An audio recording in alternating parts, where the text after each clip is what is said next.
बाबर बाबर मुगल वंश का संस्थापक था। बाबर का जन्म 24 फरवरी 1483 को हुआ था। बाबर के पिता का नाम उमर शेख मिर्ज़ा था।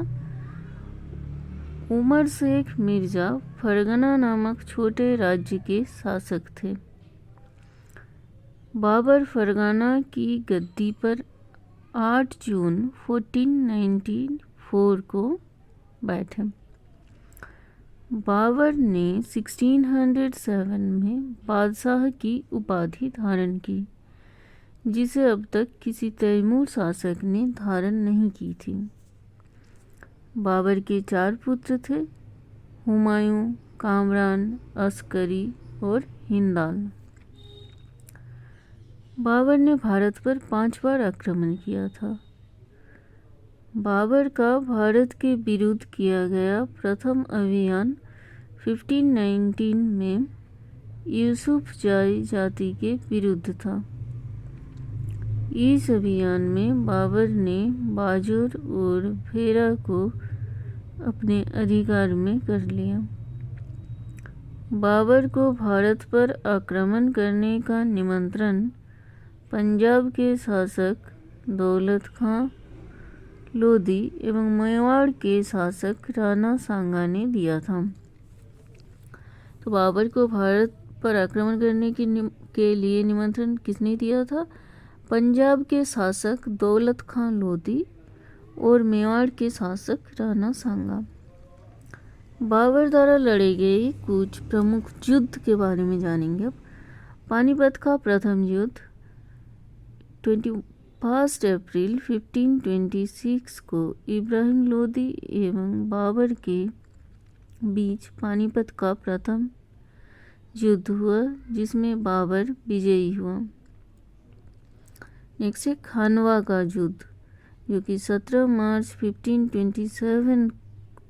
खानवा का युद्ध 17 मार्च 1527 को राणा सांगा एवं बाबर के बीच हुआ, जिसमें बाबर विजयी हुआ।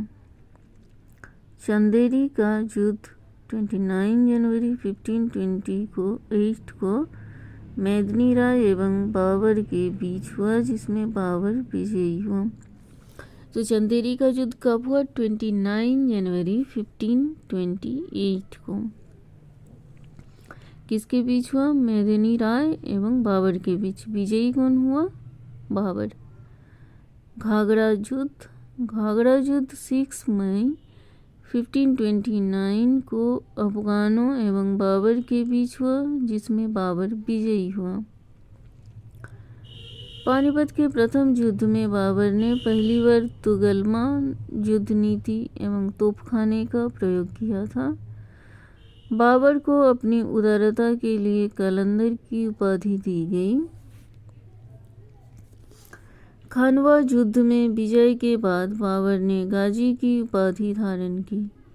उस्ताद अली एवं मुस्तफा बाबर के 2 प्रसिद्ध निशानेबाज थे।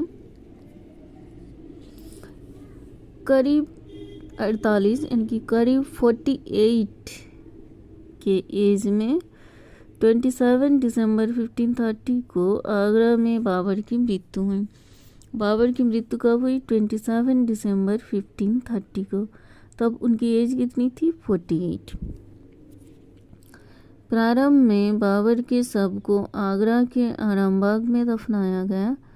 बाद में काबुल में उसके द्वारा चुने गए स्थान पर दफनाया गया। बाबर ने अपनी आत्मकथा बाबरनामा की रचना की, जिसका अनुवाद बाद में फारसी भाषा में अब्दुल रहीम खानखाना ने किया। बाबर प्रसिद्ध नक्शबंदी सूफी ख्वाजा उबैदुल्ला अहरार का अनुयायी था। बाबर को मुबय्यन नामक पद्य शैली का भी जन्मदाता माना जाता है। बाबर का उत्तराधिकारी हुआ हुमायूं। उनका पुत्र हुमायूं उनका उत्तराधिकारी हुआ।